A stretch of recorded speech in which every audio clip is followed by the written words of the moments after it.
Pronto, começou. Então, gente, mais uma vez, bom dia, né, a todos e todas que se fazem presente aqui na sala. Na nossa aula de hoje, de bases socioantropológicas, que tem como tema, né, a sociologia Emily Durkheim. Inicialmente, eu queria saber, né, de vocês, se das aulas anteriores, que foi sobre a introdução à sociologia, se tiver alguma dúvida, alguma questão, alguma pergunta específica, algo que vocês queiram nesse momento inicial da aula, refletir ou mesmo tirar alguma dúvida que vocês, né, que tenha ficado, algo que não ficou esclarecido, ou está tranquilo, me digam aí.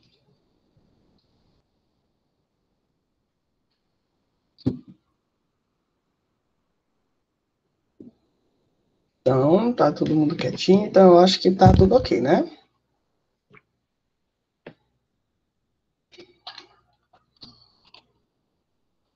Yasmin tá dizendo que tá ok. Então, gente, hoje, tá? Hoje, nas próximas 3 aulas, nós vamos tratar de pensar, né, a sociologia de Emily Durkheim. Não, hoje, nas próximas 3 aulas, nós vamos tratar de pensar sobre, né, as teorias sociológicas, né, ou os 3 sociólogos ou 3 teóricos aí fundantes da sociologia, que são, antes de mais nada, o Emily Durkheim, o Max Weber e o Karl Marx, certo? Então, durante essas próximas 3 aulas, nós vamos dedicar, né, cada uma das aulas a cada um desses teóricos, tá certo? Logo, eu já falei lá no grupo que o livro de base é o livro da Tânia Quintaneiro, tá? Um toque de clássicos. Nele, vocês vão encontrar 3 capítulos específicos, né? 3 capítulos que vai, cada um deles, falar, tratar de pensar sobre o pensamento de cada um desses teóricos que foi aqui citado. Então, hoje nós vamos tratar do Durkheim, semana que vem do Max Weber e, por fim, do Karl Marx. Tá bom? Então, eu peço de antemão que vocês já adiantem nessa leitura. E no caso de hoje, após a finalização da nossa aula síncrona, eu peço que vocês, na aula síncrona, vocês leiam o capítulo sobre Emily Durkheim, tá certo? Desde já fiquem avisados sobre esse processo. Então, na aula passada, sobre a introdução à sociologia, a gente viu que a sociologia ela se constitui, né, como uma ciência, que ela tem toda uma perspectiva histórica, de formação ou de bases de formação, assim como a psicologia e as demais ciências, né, modernas.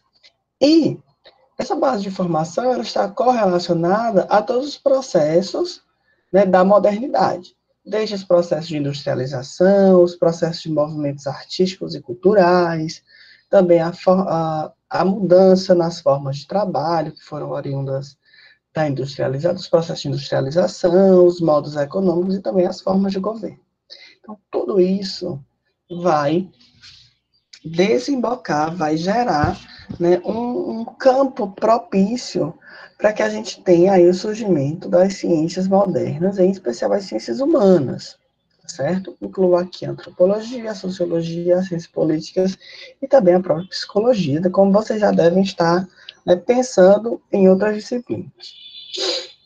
O nosso foco agora, nessa aula, é pensar como o Émile Durkheim, que é um francês, né, nascido em Épinal, França, ele foi responsável por, eu diria, matizar, por organizar, por delinear a sociologia enquanto uma ciência, né? Enquanto uma ciência que atende os requisitos metodológicos próprios do Einstein da época, tá? Ou seja, os requisitos epistemológicos com base no positivismo, que a gente vai já ver, e que a partir disso nós vamos encontrar realmente, nós vamos ver que a sociologia ela adentra, né, as universidades, tanto que ele foi o primeiro professor de sociologia, e A partir disso, cria-se, gera-se toda uma história, né, no século XX, que dá de conta de pensar a sociologia, né? Então, cria-se a sociologia enquanto ciência. Então, dito isso, feito esse primeiro preâmbulo, vamos aqui agora passar a pensar, né, sobre esse teórico de modo mais sistemático. Mas antes disso, eu queria saber se o que é que vocês lembram aí do Emile Durkheim, das teorias.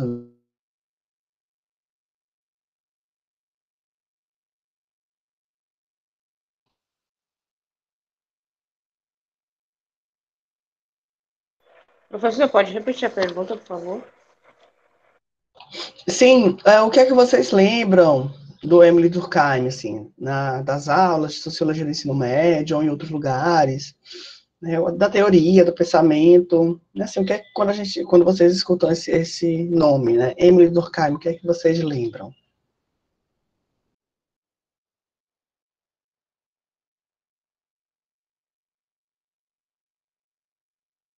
Quando eu escuto o Emile Durkheim, eu só lembro da palavra fato social. Que os fatos sociais ele tratava que deveriam ser tratados como coisas. Ele colocava o objeto sociológico, né, como objeto científico. Isso, mais alguém, como a Aisla colocou, né, realmente essa questão dos fatos sociais é o que dá base, né, para o pensamento do Emile Durkheim. E aí é interessante também que, não sei, vocês já devem ter ouvido em algum momento, né, o estudo que ele fez sobre suicídio na França, que foi um estudo muito importante para pensar tanto o suicídio, como também a sociologia, que mais? Pensar as formas de sanção, de crime, de direito. Lógico, né? Talvez você vai vendo essas nuances da teoria do Emile Durkheim de modo mais amplo, como se vê no ensino médio, né? E aí, quando você chega na universidade, dependendo do curso, você vai ter aí também diria, um corte, né, de qual parte da teoria vai sendo mais tratada, dependendo do curso. Mas é isso aí. Então, vamos lá.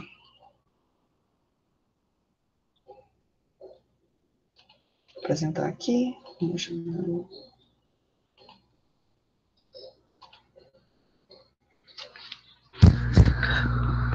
Todos estão vendo? Sim, Eu vou passar assim bem rápido para ver se está passando. Está passando? tá.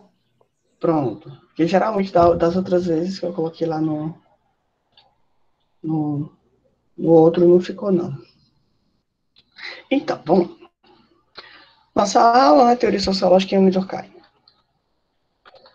Bem, como base bibliográfica, né, a gente tem a Tânia Quitaneira, como eu já falei, um toque de clássicos, ou Raymond Aron, As Etapas do Pensamento Sociológico, né, e o Domingos Sávio Cordeiro, Aprendendo a Pensar a Sociedade com os Clássicos da Sociedade. Então, vamos lá. Aqui está o danado do Emile Durkheim, né? Então, gente, como eu falei, muitas foram as pessoas que contribuíram para a fundação da sociologia. Então, a sociologia não surge, não, não é propriamente fundada, criada, pensada, né, com Durkheim. Lógico, uma série de outros pensadores, em especial pensadores do século XIX, né, vão aí contribuir de forma significativa, de forma importante, para que a sociologia ela surja, certo? Só que é interessante que a gente vai ver que todos esses pensadores, eles trataram de pensar a sociedade, eles trataram de pensar, né, diríamos, as questões sociais, né, que eles viam. E eles aí começaram a fazer os seus escritos.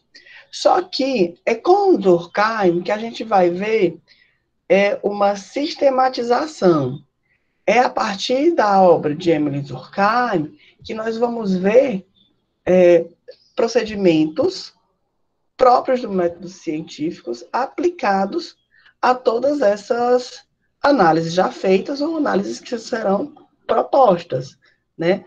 Então, a gente vai vendo que é a partir de Durkheim que a sociologia, tal como a gente conhece hoje, ela se torna uma disciplina acadêmica. Ou seja, se nós estamos hoje estudando sociologia, né, aplicada à psicologia, né, como é que essa sociologia ela faz uma interface com a psicologia, por exemplo, é porque, né, o Durkheim, ele organizou, ele, né, pensou, ele refletiu sobre como é que a sociologia deve, né, se organizar, deve ser organizada para ser uma ciência, certo?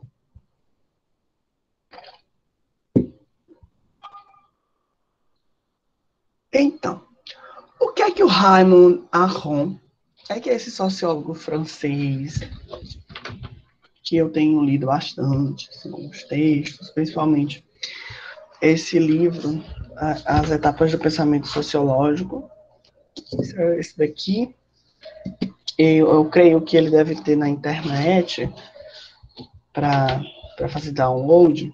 Sugiro também que quem tenha interesse leia. É muito bom porque o que é que o Raymond Aron vai fazer? Esse livro do Raymond Aron, ele faz o seguinte, são as suas aulas no Collège de France, e ele vai realmente, né, pensar de instaurar como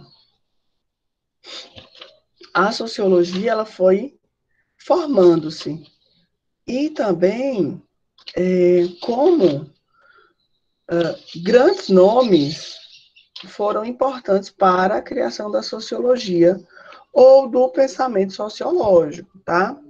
E aí, tanto é que ele divide o livro, vou dar um spoilerzinho, em duas partes, né? Que ele trata da primeira parte dos fundadores, certo? E a segunda parte é a geração da passagem do século. Tanto é que nessa primeira parte dos fundadores, ele vai tratar principalmente do que eu acabei de expressar, que é... Mas que aqui alguém pediu para... Ops, peraí, gente. Vou minimizar aqui. Pronto. Voltei, pronto. Então, como eu estava falando, ele vai tratar de pensar realmente uma análise, né, de alguns teóricos, tais como o Auguste Comte, o Alex de Tocqueville, o Charles Louis de Secondat, o Barão de Montesquieu, quem mais? O próprio Karl Marx, né? Então, você vai vendo que ele elege esses 4 teóricos como prepulsores, como fundadores do pensamento sociológico. E depois ele vai tratar de teóricos da passagem da geração, né, da virada de século, como Emile Durkheim, Wilfred Pareto e o Max Weber. Então, é um texto muito interessante para quem se interessa, tá bom? E sugiro como leitura. Mas é o que é que o Raymond Aron, ele nos diz? Ele diz o seguinte, a sociologia do século XIX, tá, é marcada, ou seja, dos 1800, marca incontestavelmente um momento de reflexão dos homens sobre si mesmos. E aí, eu queria que a gente parasse um pouquinho, né, e refletisse sobre também um pouquinho da aula passada. Por quê?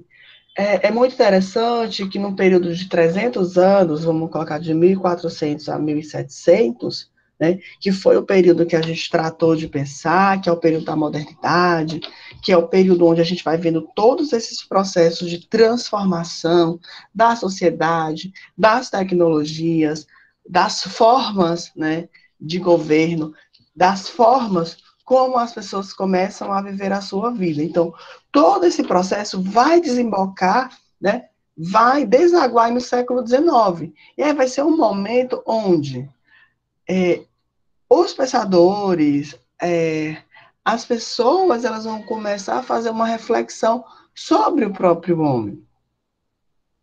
Diante de tudo isso que foi construído, diante de todas essas transformações, como é?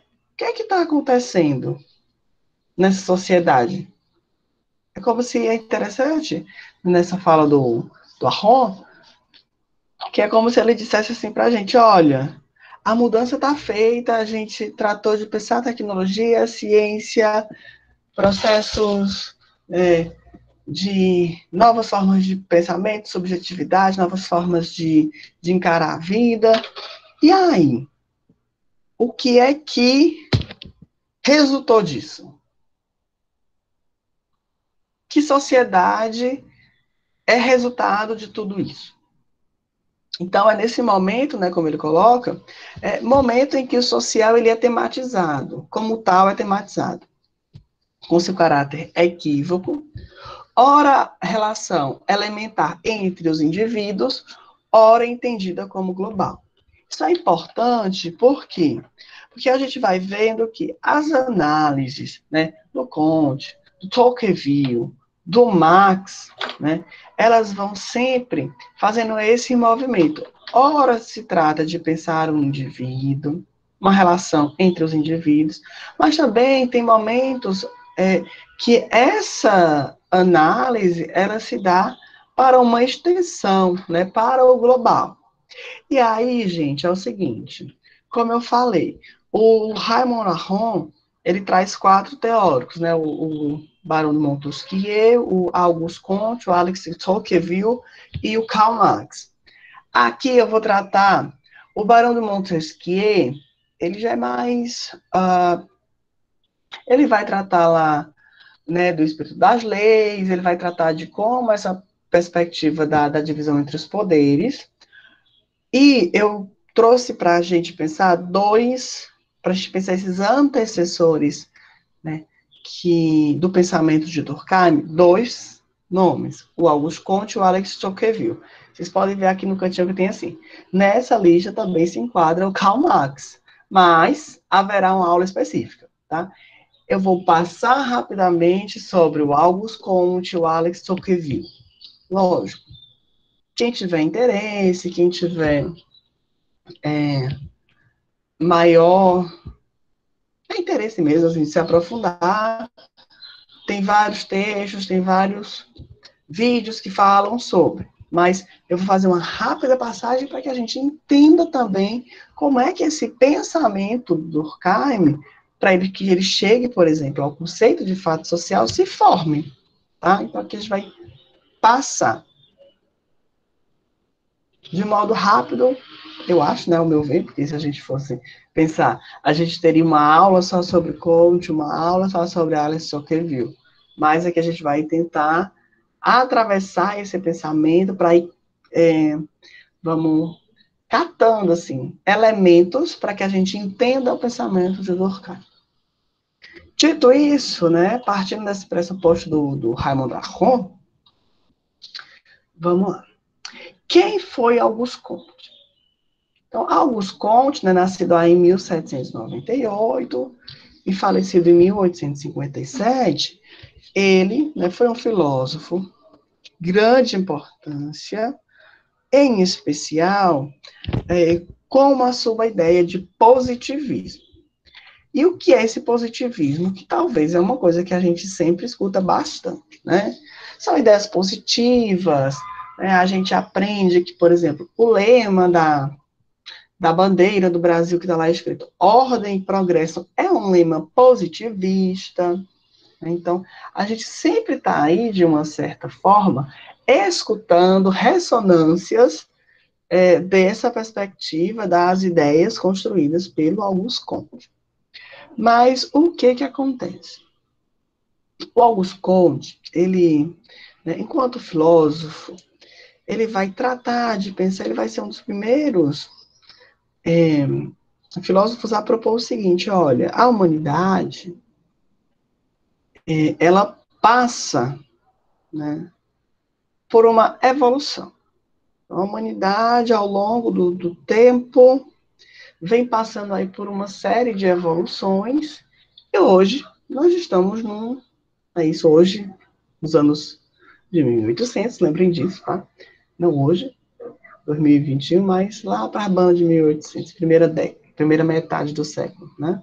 Do século XIX.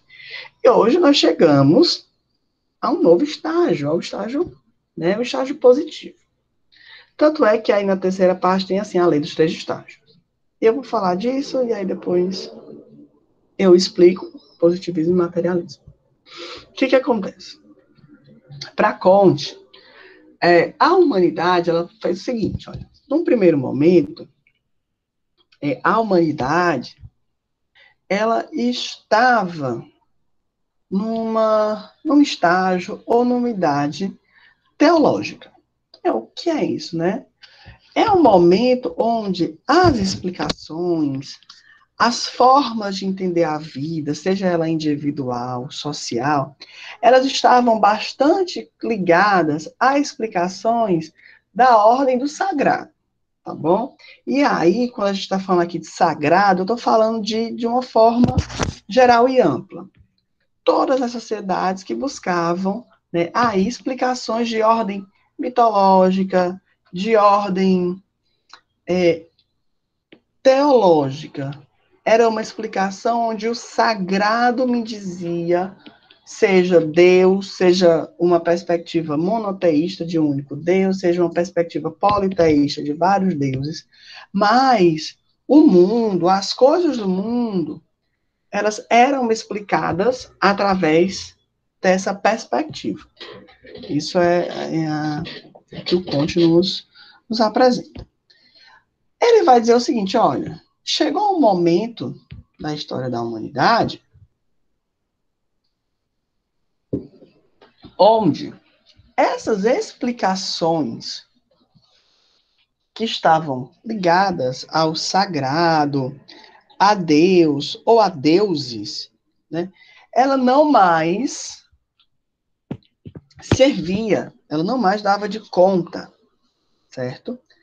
E aí, o que acontece? A humanidade, né? E aí, mais uma vez, né, sempre pensando na humanidade como a Europa, tá? Então, assim, não vamos esticar a baladeira. Né? Então, a gente está falando aqui da Europa, né? O que é onde essas teorias são criadas. Mas a humanidade, ela passou agora para um estado metafísico. Ou seja, interessante, metafísico, né? Além da física.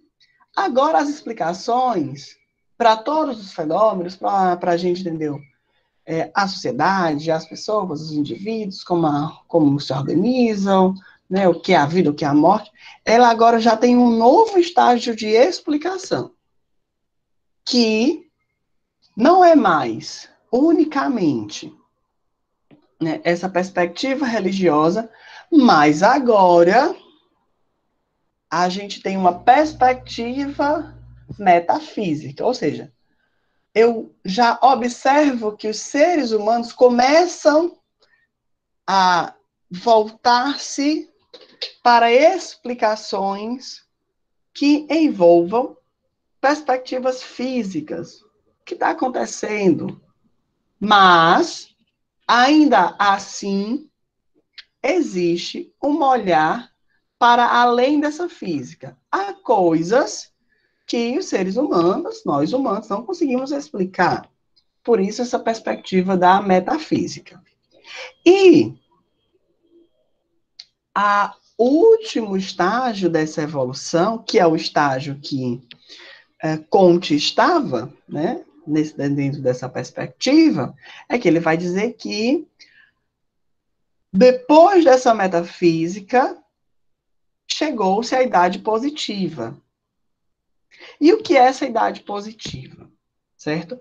É a idade onde não mais se explica os fenômenos da humanidade partindo de um pressuposto, seja ele teológico, né? É Deus, os deuses.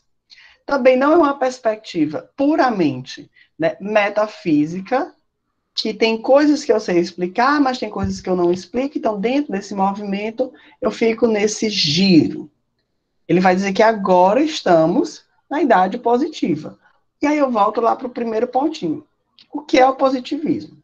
O positivismo é a doutrina que reconhece os fenômenos naturais ou fatos que possam ser objetivamente observáveis. Então, dentro dessa perspectiva, o Comte vai dizendo que a sociedade, a humanidade, ela tem uma tendência positivista, né, de evolução. E essa evolução, aí eu peço que vocês voltem e lembrem para a bandeira do Brasil. Ela é pautada por dois conceitos, de ordem e de progresso. Então você vai observando que há, dentro dessa lei dos três estágios, dentro desse pensamento kantiano, que a humanidade ela passou por um processo de evolução.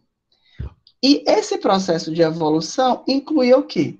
Um processo de ordenamento que, ora, era teológico, mas ele evoluiu. Ora, foi metafísico, mas ele continuou evoluindo. Mas são ordens. Né? E que evolução aqui no sentido de progresso. Né? Então, ordem teológica progrediu para uma ordem metafísica, que progrediu para uma ordem positiva. Certo? Então, ordem e progresso. E o positivismo vai ser esse auge, esse pensamento, essa condensação, né, do olhar, do domínio do humano, diria, né, sobre uma perspectiva da observação dos fenômenos, né, naturais. E é interessante que positivismo também tem que estar muito ligado, né, a outro contexto, a outra ideia, que é a de materialismo. E o que é o materialismo? Certo? É a doutrina que considera os fatos do universo como suficientemente explicados em termos físicos, né, pela existência e natureza da matéria. Por que que eu estou tratando de pensar também essa perspectiva materialista? Porque é o seguinte, o estágio positivo, ou o positivismo enquanto uma doutrina, enquanto um olhar sobre o mundo, que vai ter uma grande influência no campo das ciências, né? As ciências positivistas, elas vão dizer o seguinte, olha, a gente tem que estudar, pesquisar, de modo que eu veja o meu objeto de pesquisa. De que eu, né, pesquisador, ou eu, ser humano, eu me afaste desse objeto de pesquisa e que eu possa observar e que eu possa dizer sobre ele tal como ele é. E aí, lógico, nesse período, é importante que a gente lembre que as ciências biológicas, as ciências físicas e químicas, ou as ciências naturais, né, elas já têm aí um grau de desenvolvimento mais amplo. Talvez, eu acho que vocês devem estar escutando essa fala e também lembrando das aulas de história da psicologia. Sim ou não?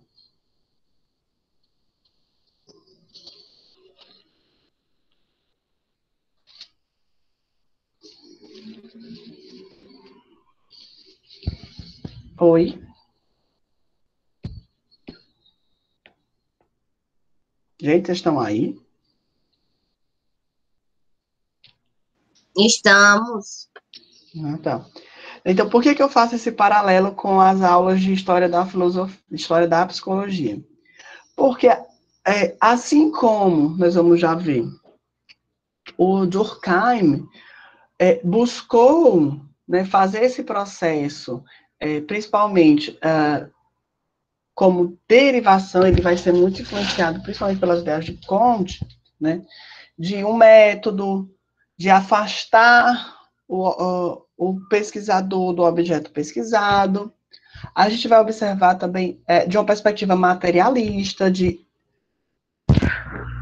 buscar apresentar leis que regem a sociedade. A mesma coisa também foi pensada e feita no âmbito da psicologia. Por exemplo, quando a gente vai ver o Fechner, quando a gente vai ver o Wilhelm Wundt, né, quando a gente vai ver, por exemplo, a Gestalt, certo?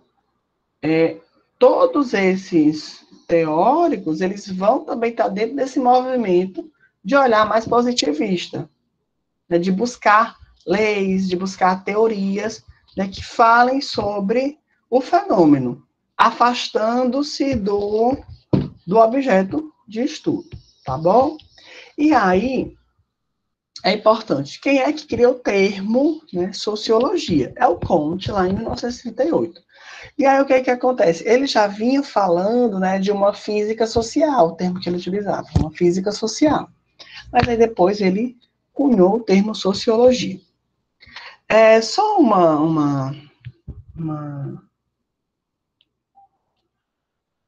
questão, assim como o que eu estou tratando aqui, né? A Schultz, do Annie Schultz e o Sidney Schultz, né, no livro A História da Psicologia Moderna, eles trazem lá uma partezinha que eles dizem assim: as ideias de Comte eram tão respeitadas que o positivismo se tornou uma força popular dominante nos Einstein europeu no final dos anos 80.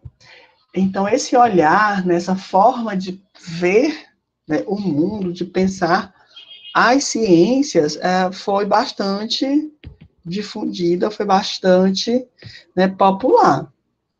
Então, e aí é importante que, lógico, nessa virada de século XIX para o século XX, a gente vai ter os resquícios, as derivações de todo esse pensamento, tá bom? Sobre Auguste Comte, alguma dúvida, alguma pergunta?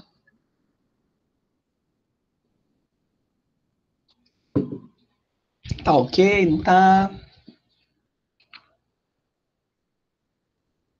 Não, para mim tá claro, professor. Mais alguém? Tem alguma questão? Gente, você diga. Não, professor, tá bom, não tá? Diga aí. Senão eu vou arrochar aqui o...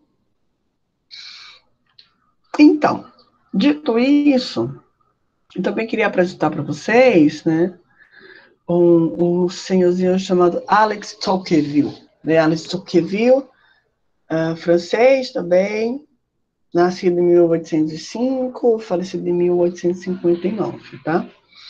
A perspectiva do Alex Tocqueville, ele vai pensar, por que eu trouxe o Alex Tocqueville? Primeiro porque lá as etapas do pensamento sociológico do Raymond Aron, ele vai dizer que o Alex Tocqueville é um nome que não é muito pensado, né? Mas é importante as ideias que ele traz, que são, em especial, conforme a análise do Aron, muito derivadas do Barão de Montesquieu, são fundamentais para que a gente pense muitas coisas que nós estamos vivendo hoje também, né, no campo das ideias, de formas de governo e das formas de organização da sociedade, que a gente vai ver isso ao longo da nossa disciplina também. Então, o Alex Tocqueville, ele vai pensar principalmente, né, como a sociedade se organiza E para ele vai trazer 2 pontos específicos, tá? Um, que é o fato democrático, e 2, que é a liberdade. Então, para o Tocqueville, a organização da sociedade, ela se dá também dentro de uma perspectiva de que essas sociedades, elas devem, né, ser democráticas. E que o princípio da liberdade é fundamental para que esse modelo de organização ele seja consolidado. O que acontece, tá? A gente vai vendo ao longo da história do pensamento sociológico que as análises da sociedade elas vão sendo atravessadas por uma série de questões. É como se cada teórico, de alguma forma, eles elegessem um grande centro de apoio para as suas teorias. O que eu estou querendo dizer? A gente vai vendo, por exemplo, no Augusto Comte, qual seria esse centro, essa centralidade? Seria, né, a sociedade industrial. Todo esse processo que a gente acabou de falar do Augusto Comte, de uma forma ou de outra, ela vai desembocar nesse processo de uma análise da sociedade industrial.